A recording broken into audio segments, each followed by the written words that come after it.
3, 2. Hey everybody, Bob Powers here with the Power Hour from Miami Community Newspapers. And I'm here today with my buddy Sean Foreman, who is the head of political science at Barry University. Good morning. Good morning, Bob. Great to be with you. I'm glad you're here. We're going to do a rundown on because we're how many days away? 6. 6 days away from hopefully having a new president or mournfully having the same one. One or the other. That's my personal opinion anyway. But at any rate, we're here to talk about the politics, who's running, who looks like might be a winner and who's not. Some of the other controversies that came up. There's some people who the Herald endorsed and then removed the endorsement and that kind of crap that I want to talk about. And, I don't know how you do that as an editorial board, endorse somebody and then remove the endorsement. I just don't know, Kathy, they did the whole thing with Kathy Rundle and then made every reason for people to vote for Melba Pearson, but other than to say that, I have never read something that the way that they wrote it, which was actually brilliant, that said you should really vote for the other person, but they didn't say that. But they just didn't say that. Yeah. And yet, they put out stuff. Sometimes they're brilliant. The Herald, McClatchy has really broken some really great stories in the past. And absolutely. You just the sometimes Epstein one to begin with. You just sometimes sit there and go, "What are these assholes doing?" Like, dude,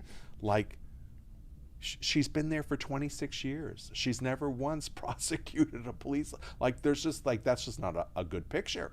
Even all through all the cocaine cowboy shit and all the rest of that stuff. These guys got caught red-handed killing people and stealing drugs. Still no, you know what I'm saying? But at any rate, that's another story. Yes. That is another story for another day, but whatever. My mind just goes off. Well, it's interesting you mentioned that, Bob. I don't want to take us off track. But you say about the Herald switching endorsements. So I don't know if there was a different one, because in my state House District 114, J.P. Botto is the Democrat and Demi B is the Republican, right? Right. And so I saw that the Herald had endorsed J.P., but then I got a text the other day from Demi saying they switched it. But I can't find what the story is on that. I sent you the link, but do you want to tell him, Tommy? So yeah, I'll come on for a second. This is my producer, by the way. He makes all of us look good. I want a shout out to my friend Tommy Sitz. Yeah, so thank you, Tom. So last Thursday was when the editorial board for the Herald endorsed Jean-Pierre Badeau, and then 2 days ago, the day before, because Demi was on the show yesterday morning. Yes. The day before that, they went back and reviewed the interview that they had. They had a Zoom interview with both candidates where they asked them the same questions and they were able to respond with equal time. And they went back and supposedly reviewed that interview and decided that she was the more mature candidate and the more likely to succeed in that spot. And so they switched their position. Yeah, that's strange. I want to read it to see the full effect. And I wonder what it is that this gentleman said that seemed immature. Well, he's been on my show 3 times. I love him. I think he's one of the, he's going to be a new guy in that position. But you know what? And so he went to New York Military Academy. Where did he go? West Point. He went to West Point. What? Yeah. No. He's an officer. And an attorney. And they're going to back a 20, what is she, 24, 25? 29-year-old. Well, he's not much older. I don't disagree with you, but she's a novice. Mm-hmm. The thing she's got going for her is her boyfriend runs the state Republican Party, who hangs out with Proud Boys. So is that really who you want to be involved in things? I don't know. I'm just saying. Yeah. Well, I think on the bigger question here on whether the endorsements from newspapers matter. They don't. They really don't, and especially the Herald. Because they've been conflicted out over the years. It's been the Sun Sentinel as well. Yeah, they're piss poor. And if you get the endorsement, you tout it, and if you don't, you say it's Yeah. not worth anything. Right, So right. at the end of the day, look, my father-in-law asks me, hey, who did the Herald endorse? Let's look at this and look at the ballot. But he doesn't make the decisions based on That. what they say. Neither It's do just I. information. That's why we have people like you on. No, because I've called you a couple of times and said, because you're my friend, I'll call you up and say, hey, what do you think of this? And I don't know anything about this person. What have you heard? Because I'm of a firm believer that an educated voter is the best voter you can have. But a lot of these people, just nobody knows that much about them. Like, who are they? But at any rate, let's go through the ballot and Okay. let's start this. So you have your official stuff there. I do. And look, all the talk about Florida, not being able to process or count votes properly, I really think we're in good shape heading into this election with processing the absentee ballots, mail-in ballots. But my main point is that I really enjoy Miami-Dade County sending every household their voter guide so that you can be election ready. I mean, that's no small thing. I didn't get that. Not every county does that. I'm surprised you didn't, because I thought did it went not to get every that resident. because I would have brought it in. I mean, that's the reason we had the NAACP on, because I was a little bit fuzzy on the amendments and the resolutions, and I didn't know how all that, I had them on, and then of course I had the Republican committee chair for Dade County on to talk about that. The Democrats were nowhere to be found. They really weren't. I'm very, very disappointed, and I think Tommy is too, that we have really reached out to the Democrats to ask them to come on. If somebody called you up and say, we'll give you 35 to 45 minutes to talk about anything you want to talk about, don't you think you'd want to come on and talk about? That's something that would be given to you, that you could repost on your Facebook page, even take it off the Facebook page, post it on YouTube, and send it to everybody. Like, here's my interview. These guys basically gave me carte blanche in a this is a professionally run organization. Like, Yeah. I mean, come on. Look, I mean, Michael Putney doesn't do that. And especially when we've got a viewership of over close to 250,000 a month, right. and you're running a couple points behind. Right. Debbie Powell. They just went, yeah, Miss Powell, whose people never called me back. I mean, I'm just saying to myself, what is that?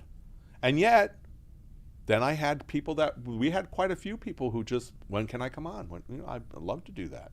So at any rate, let's do this. I don't need to bitch and complain about that. But Well, the Democrats, I think, are out at the polls. They're watching for irregularities. I think the party chair is the guy who took the picture of the Miami cop wearing the Trump face mask. Well, and and you're not supposed to. The police shouldn't be wearing any of that stuff. There shouldn't be anything on them about what party they represent. Yeah. They're there to protect and serve the populace. They're not there to advertise anything for anybody. I'm just saying. I surely agree. So what should we talk about? Mayor, commissioners, judges? Well, let's just run down. Let's do mayors and commissioners. I'm not the judges. I don't know what to tell you about that, but Well, look, let's do that, Bob, because Yeah. that's one thing that you keep asking me about when we talk about the ballot, are the judges. And so, in Miami-Dade County, we have 3 judges that we're going to vote. Do we want to retain or remove them from office? Monica Gordo, Eric William Hendon, and Flor Janine Lobry. Now, do those names mean anything to anyone? no. Probably not, unless you're an attorney or a judge or Or in you've been that arrested. circle. That's right. I will say that back in the day when we were involved in the downtown Bay Forum, the judges used to come to all of them. To all those events. I mean, that and I got to tell you, I miss her.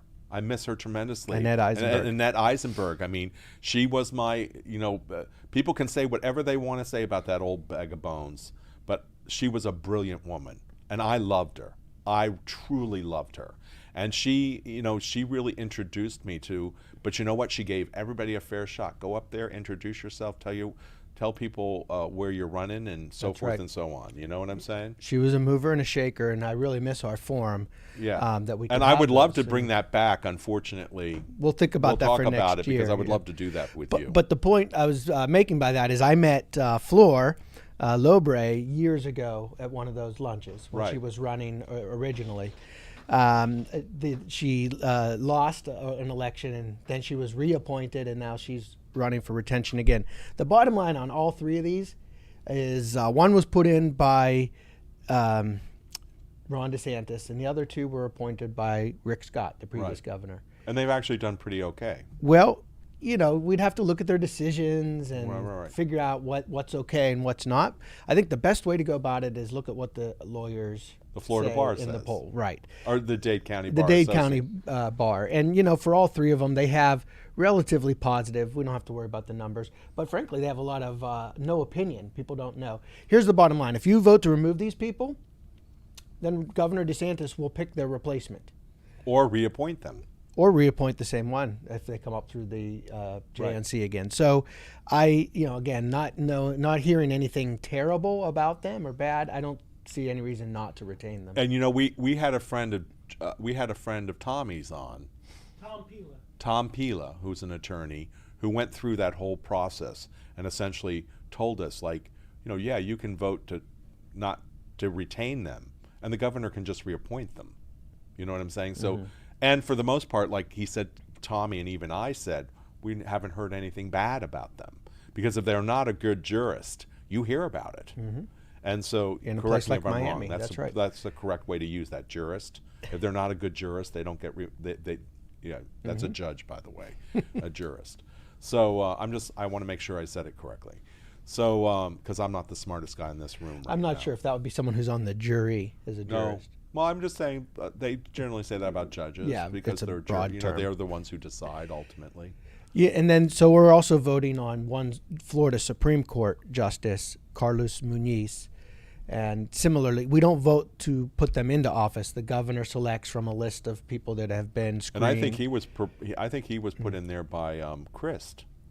No, I think Muniz I don't know. I can't remember. came in from DeSantis. DeSantis as well. And and then so we vote to retain them or not. And again, and so Muniz has lower marks, but it's mostly because people criticize his previous political background, working as a lawyer for the state of Florida for Jeb Bush, and he had less judicial jurist experience. Right. But now he's on the court, and again, if you vote to remove this person, then DeSantis will pick the replacement. I'm not sure if he could pick the same guy or not, but it's going to be someone of the same ilk. Well, I think Tom said that he could, didn't he? They need to be The same guy. if they're re-nominated by the Right. JNC, the Judicial Nominating Committee. Oh, that's Which right. he also appoints. Which he also That's right, which he appoints half the members to. Yeah. Well, I mean, part of it is like everybody understanding how this works. I mean, 90% people are just ignorant about how their government works. So that's why we have these conversations. And I am as well. I didn't know that. So Right, and look, that's a fair point, Bob. That we're not criticizing people when we say people don't know about the judges. No. The charter They're just- amendments. Right. There's so much detail that you have to know as a voter that you don't get from the newspaper, from the And you television should be. commercials. And that's my other big bitch with the Miami Herald is like, they should have for the month leading up to the thing, they should be outlining all that. This is what this means. This is who presented it. This is who brought it forth. Like there should be a whole bunch of investigation into all that stuff, and they just don't do it. Like who's putting forth this whole idea that we should have to vote twice on an amendment? Mm-hmm. And if you found out the people who were behind that, you'd go, ooh, I wouldn't mind. Ooh, they're sleazeballs. These guys. They're not the kind of people you want in charge of things. Honest to God, you really don't. And so forth and so on. So Right. And behind the Amendment 1 as well. but does the Miami Herald right? No, Bob Powers has to have people on to talk about it, and then and talk about these things and say, well, this is why they're doing that. Yes. And it's not Now- with you in mind. It's with big money people in mind.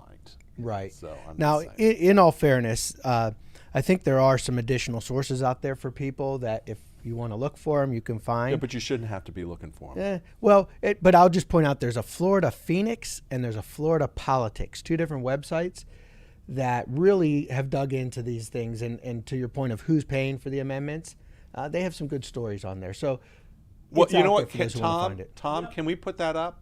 What do you want? Florida Phoenix and Florida Politics. Politics. You mean to put it on the scroll? Yeah.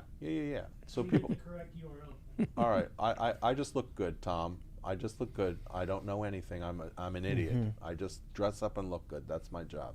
I see we have a supporter of Raquel Regalado for District Hey. 7. Hello, Carmen. Thank you so much for sending it in. We It's our appreciate district it. here. Team Regalado.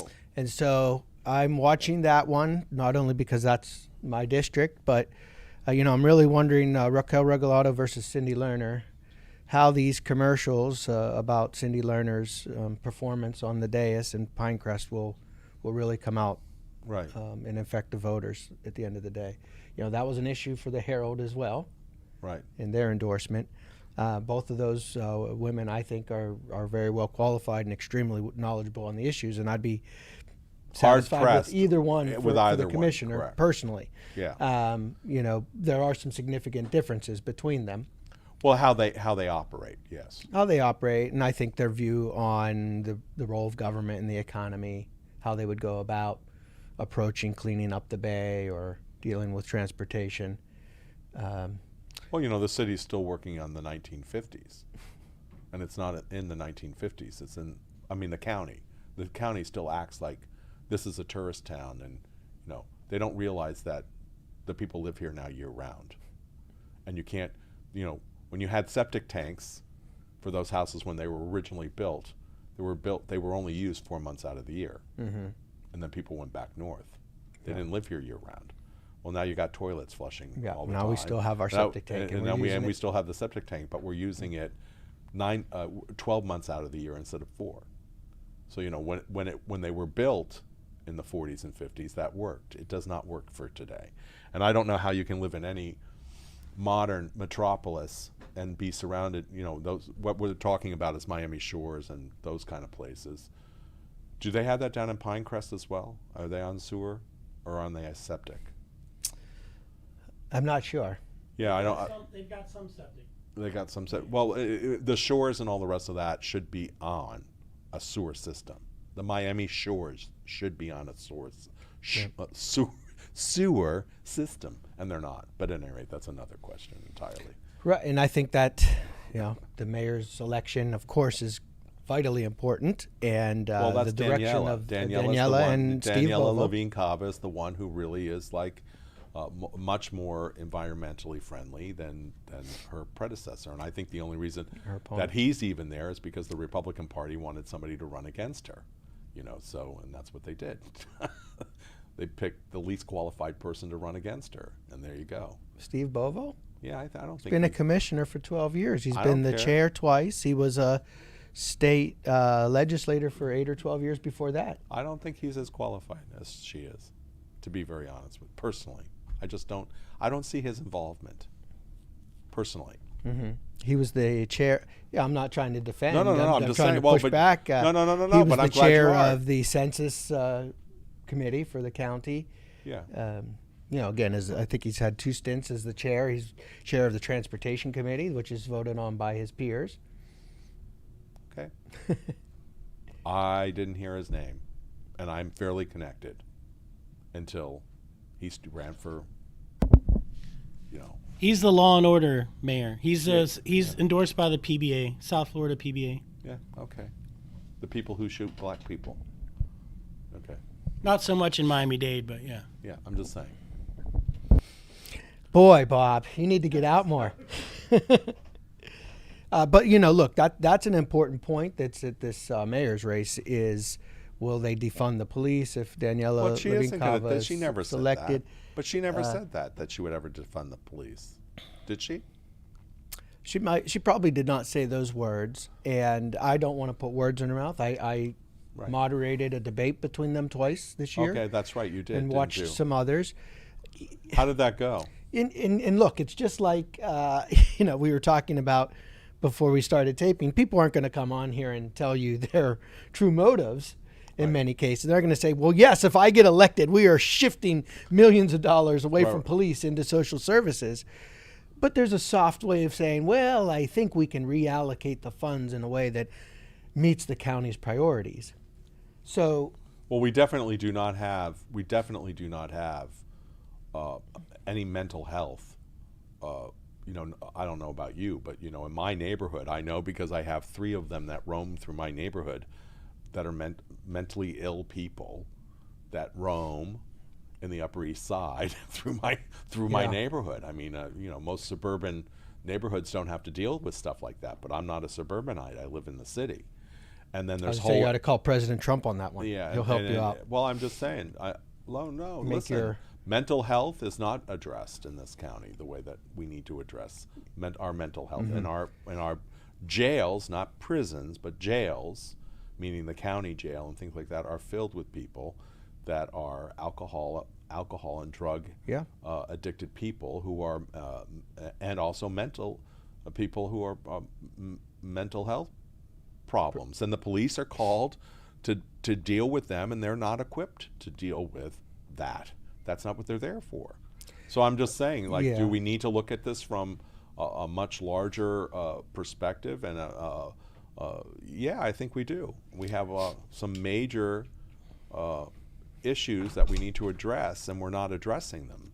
And everybody thinks it's somebody else's job. That's this thing that people do. Like that's Sure, not, especially at and election then time. the police are made to look bad in it. You know, Well- and I think that's unfair. You know, so I can see both sides of it. I think it's very, very unfair that you have that the police are the first. You know, when 911, when a call comes into 911 and they say we have somebody who's mentally unstable, maybe the police shouldn't be the first people who show up on the scene. I'm just No, just look, saying. you're making a good point, and so let me say a couple things to that, Bob. One is I don't know to assess the level of funding of I mental don't health either. I don't programs in either. Miami-Dade to say if it's adequate or not. You know, I'm sure we could definitely use more, but there are programs that exist. The problem is, as you just mentioned, calling the police for somebody wandering the streets and acting out when probably shouldn't be that response. And now we just saw in Philadelphia 2 days ago. Yeah, a guy who was shot in the mentally middle of the ill street. and with a knife, and the mother saying, "Please don't shoot him, please don't shoot him." And, he's You know, not we gonna had a do case any- in Miami he's- Gardens Yeah, last year. absolutely. So I think actually that is a point where Daniela Levine Cava would say, yes, we will make a program of diversionary, so that those calls will go to a social worker first, or maybe to accompany a police officer to the scene and assess and figure out which tactic to use. There are several police departments in Florida and around the country that are doing that already. Yeah. We don't have to reinvent the wheel. There are people who are already addressing that issue because they know it's a major issue. You know, have you walked through downtown Miami lately? Not The lately. cesspool. The cesspool. I mean, it's amazing. What do you mean? What cesspool? I thought we've cleaned up the homelessness. No, it's still there. All the streets still smell like pee. You know, it's just it's horrible. I mean, I was down there not too long. Professor, get to the rest of the. Yes, let's do that. Otherwise, we're gonna. We'll Run be out of here all time. night. We'll be here all day. Let's go through the thing. I'll stop. Thank you, Tommy. That's why Thank he's you, the Tommy. producer. That's why he's the producer. Keeps the trains running on time. Absolutely. Well, what do we want to talk about? President is beaten to death, and if anyone needs any additional information there, then they've been living under a rock. Correct. Let's move on. We're voting for Congress. We have a couple of key races down here in South Florida. And they are. 26 and 27. You've had some of the candidates on this stage, so I think there are clear decisions there as well. Which are? Right, District 26 is Carlos Jimenez, current mayor, versus Debbie Mukersel-Powell Right. in her first term in Congress. She's been very active, And she was also effective. and I think if you like what she's doing, you would say she's been effective. Yes. Well, what is she? Look, been doing? I try to be in the middle. I'm not going to tell you who I'm voting for. I'm just like saying. you are. She of course has been front and center on immigration and dealing with the detention center in Homestead, and when the kids were separated and put in cages, as it was characterized. She made a lot of hay about that. Right. Not sure what was actually changed Nothing. at the end of the day. We we have 545 children that are still separated from parents that they don't even know where to find them. So I don't. She's been I don't effective. Know, I I don't think, know how you do that, but Yeah, we and did it. talking about health care, although neither side's moving forward on that. I think she made a name for herself in the impeachment a little bit. Yeah. Debbie Mukersel-Powell. So She's been very active, and I think she's in tune with the district. Of course, Carlos Jimenez has been the mayor for the past 9 years, and was commissioner before that. Right. And fire chief before that. That's right. And I think that the interview that was done here with him was outstanding to learn a little bit more about him and his background. Yeah. I don't see Carlos Jimenez as a member of Congress. He's been the mayor. He's been the chief. He's one of 535. As a junior congressman, he's not going to do very well there because he's used to leading the way, not sit down, be quiet. When we get there, we'll call you in. This is how you'll vote, because that's what they do. When you're a junior congressman, you don't lead anything. In the minority I don't think party. they did that to Donna Shalala, though. I mean, I think. Well, that's different. Donna Shalala had already been. She'd already been on the cabinet and all these other things. I mean, that's a different understanding. Yeah, and that's. That's an entire. Listen, if anybody who does not vote for Donna Shalala needs to go get their head examined, because you're talking about a woman who can pick up the phone, call anybody in Washington, and get whatever we need in the state of Florida. Literally overnight. Well, she can get her call answered. She can get her call answered. Well, she can also get what she... Listen, if she really puts her... All right. Right. So District 27, which is where we're located here, my district as well. Donna Shalala is the incumbent, and Maria Elvira Salazar is running against her again. Maria Elvira's issue that she throws in her commercials is she's for term limits, and she won't take the pay. So what? I'm not sure what she's doing this for. And then her other issue, Salazar, is lobbying this allegation of corruption against Donna Shalala for failing to disclose sales of stocks in a timely manner, for which she has been reprimanded and paid a fine, Representative Shalala. So it's an issue of what you want to believe on that, if it was accidental or if it was intentional, that this filing. And how much money did? How much stock was it? I don't want to say a wrong number. $14,000, I believe. I mean, I'm just saying it wasn't. She probably just forgot to do the paperwork, and that was. Yeah. But to your point, Donna Shalala, that's right. She was a freshman in her 70s. She was an unusual freshman congressperson, someone who could pick up the phone and get things done. If Joe Biden's president, her power increases exponentially. If Maria Elvira Salazar wins and Trump wins re-election, that'll be a good connection there. So I think that our district will, they should have a line open to the White House if she wins. This is an important district. Yes. Yep. Beyond that, what are some of our other more pending? Looking at the state Senate races. So again, if you're turning on your TV or your internet at all, you're seeing these commercials. District 37, Ileana Garcia versus Jose Javier Rodriguez, JJR. He's getting a lot of poop thrown at him. Yeah, I think it's funny. I think it's funny because that's not even his district where that's happening. That's not even his district where that's a problem. But he's called himself a water warrior. I guess that's a term that Daniela uses, but wearing his galoshes in Tallahassee to bring attention to the flooding in our district. Yeah, which they're never going to solve. I like the commercial, though, where they shows him sinking in his boots and bloop, bloop, like a fish. Yeah. I just think it's silly because some of these attacks are unfounded. Well, there's nothing anybody can do about it. We're not going to escape. We are not New York. We're not Philadelphia. We're not Boston. This is not an important area for anybody unless you come in from Latin America. It's the only. What do you mean it's not an important area? There's no way to save it from water. So from there's no way to save it. Absolutely none.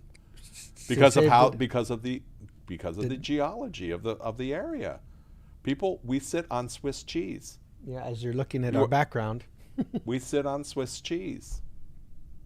There's no way to build a wall or do anything to stop the water from coming in. They can say that they can do it, and they're lying to you because there's nothing they can do. They should have never have built what's here. It should have been further to the north. But they did, and it'll be underwater in the next 20 years. And we'll raise the streets up. I'm just saying. I mean, I'm not being crazy about it. I'm just saying that, like, all of this that we see, the wall that they built, because it's literally a wall. The basements of all those buildings will be underwater. So, and there's no way to keep it out. The Army Corps of Engineers can say that until they're blue in the face. Oh yes, we can do this if we had $3 trillion, and they can't. There's no way to do it. So at any rate, so that's where we are with everything. So, well, right. you know, again, that these are big picture issues that when people vote for mayor or commissioners or state senators, right. they're probably taking this into account. Yeah. But at the end of the day, what kind of solutions are we going to find on sea level we're rise? Not. Yeah. And how are we going to stop the development, the redevelopment, the gentrification around your neighborhood? Yeah, well, we're working on that. I mean, that, you know, the bottom line is that what we have going on is the fact that we're high. We're 22 feet above sea level. So that's our major thing, you know, and that's what they're looking at. You know, everything to the west of me is like there's hills over there, believe it or not. Yeah. And you know, that's in some places almost 30 feet above sea level. But it just happens to be all public housing right now. So it's going to be very interesting to see how that goes. So that one was Senate District 37. And who's running against him?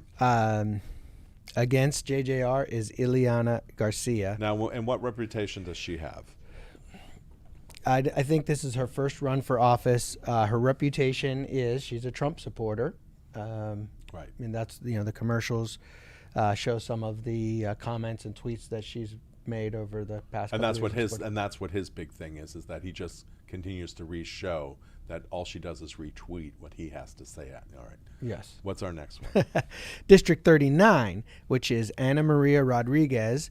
She's currently a representative, Republican, and Javier Fernandez, who's also a representative, both running for the state Senate seat that has been held by Anatara Flores for many years. She's term limited out. This is one that could swing. Either way, because of the voter registration. Interestingly, I actually saw a program with Ana Maria and Javier last week where, look, again, I think we have here two very knowledgeable people who know about state government and would do justice to us as a representative. So they both answered the question. There's some differences based on Democrat or Republican, but what I really, really liked is when they were asked to, you know, ask each other a tough question, they asked a softball, and they were friendly, and they complimented each other's families. We're not seeing much of that between Democrats and Republicans. No, we need to see that because that's how you get things done. We did see that there was an interesting advertisement out of Utah, where they both came on and said what they said. Yeah. I thought that was brilliant. That was a class act. That was a class act, and that was brilliant because that's really how politics is supposed to be. It shouldn't be so decisive and.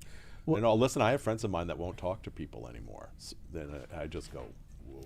And the thing about the Utah commercial is very cool. It's classic. But also the Democrats behind by like 20 to 30 points. He's not going to win, and he knows it. Right.